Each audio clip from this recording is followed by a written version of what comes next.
হে everyone welcome back to my Jumi's blog. এইকেইদিন বাৰু বিহু বুলি আপোনালোকে কি কৰিলে? মই তেনেকুৱা একো কৰা নাই, কাৰণ মোৰ এইকেইদিন অকণমান অসুখ হৈ আছে। মানে মই বইল খাই আছোঁ যিহেতু, আৰু এইকেইদিন মোক ডক্টৰে ফুল ৰেষ্ট্ৰিকশ্যন দিছে যে মই বইলে খাই থাকিব লাগে।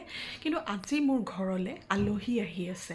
কোন আলহী আহিছে মই আপোনালোকক দেখাই আছোঁ বাৰু। মোৰ ভণ্টি আৰু বাইদেউ এজনী আহিব, তাৰ কাৰণে মই ধুনীয়াকৈ খানা ৰেডি কৰিছোঁ। মই কি খানা বনাই আছোঁ আপোনালোকক দেখাই আছোঁ, ব'লক। ফাৰ্ষ্টতে এইখন মিক্স ভেজ বনাইছোঁ। ইয়াতে আলু, মটৰ, ফুলকবি, ৰঙালাও আৰু বন্ধাকবি দি পেলাই গোটেইখন মিক্স কৰি পেলাই এখন চব্জি কৰি বনালোঁ। আৰু এই চব্জিখন বৰ ভাল পাওঁ জানেনে? আপোনালোকে বাৰু ভাল পায়নে? যিহেতু আলহী আহিব, গতিকে চব্জি এখন নহ'লেতো নহ'বই। আৰু ইয়াত চিকেন বনাবলৈ তেলটো গৰম কৰি পেলাই তাত পিঁয়াজ আৰু জলকীয়া দুটা ফালি দিছোঁ।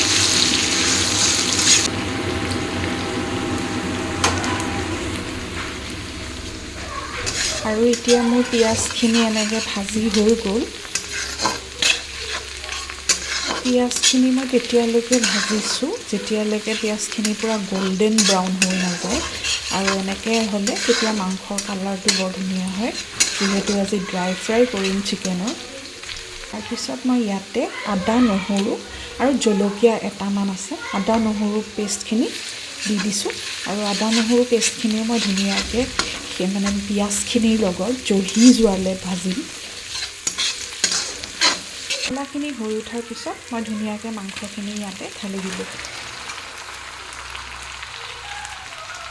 এতিয়া ধুনীয়াকৈ ভাজিম যাতে গোটেই মছলাখিনি মাংসৰ লগত মিহলি হৈ যায়। এতিয়া মই ইয়াতে আলুখিনি দি দিছোঁ।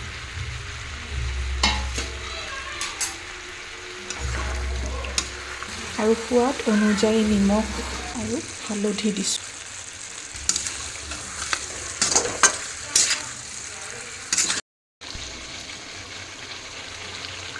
আৰু এয়া অকণমান জিৰা দি দিছোঁ। জিৰাখিনি ঘৰতে কৰি লৈছোঁ, মানে গোটা জিৰাটো ধুই মেলি পেলাই শুকুৱাই পেলাই মিক্সিত গুড়ি কৰি থোৱা হৈছে। আৰু আমি জিৰাটো আচলতে পেকেট ব্যৱহাৰ নকৰোঁ, এইটো যে ঘৰত বনোৱা এনেকৈ জিৰাটোকে ব্যৱহাৰ কৰোঁ। আৰু অকণমান ধনিয়া গুড়ি দি দিছোঁ। ইফালে মই মাছো ধুই মেলি পেলাই ধুনীয়াকৈ থৈ দিছোঁ। এয়া ৰৌ মাছ হয়, বিহুতে অনা মাছ আছিলে। মাছটো ডাঙৰ মাছেই বাৰু। আৰু ইয়াক মই ধুনীয়াকৈ এনেকৈ ধুই মেলি পেলাই থৈ দিছোঁ। যেতিয়া ভাত খোৱা অকণমান আগতে মই ইয়াক ধুনীয়াকৈ গৰমে গৰমে ফ্ৰাই কৰি দি দিম, আৰু তেতিয়া খাই ভালো লাগিব। মই এনেকৈ মাংসখিনি ফ্ৰাই কৰি আছোঁ। ফ্ৰাই কৰি ইয়াক একদম পূৰা যিমানে শুকান হ'ব সিমানে মাংসটো খাই ভাল লাগে। মই আচলতে বিহুৰ দিনাখন এনেকৈ বনাইছিলোঁ চিকেনটো, আৰু পোৱালীকেইটা খাই খুব ভাল পালে। খাই পেলাই সিহঁতে আজি ডিমাণ্ড কৰিছে যে সেইদিনাখনৰ নিচিনাকৈ এনেকৈ মাংসটো ফ্ৰাই কৰিব লাগে। সেইটো চেষ্টা কৰি আছোঁ, চাওঁ। আৰু ইফালে মই ধুনীয়াকৈ মাছ ফ্ৰাই কৰি আছোঁ। আৰু ভাজি হৈ অহাৰ পিছত মাংসখিনি মোৰ এনেকুৱা কালাৰ হৈছে, দেখিছেনে? ইমান ধুনীয়া কালাৰ হৈছে। আৰু এয়া হৈছে আজি মোৰ ভাত খোৱা আলহী, মোৰ ভণ্টি আৰু বা। তাৰপিছত ভাত পানী খাই উঠি সিহঁতকো যাবলৈ বিদায় দিলোঁ, যিহেতু বিহুৰ আলহী।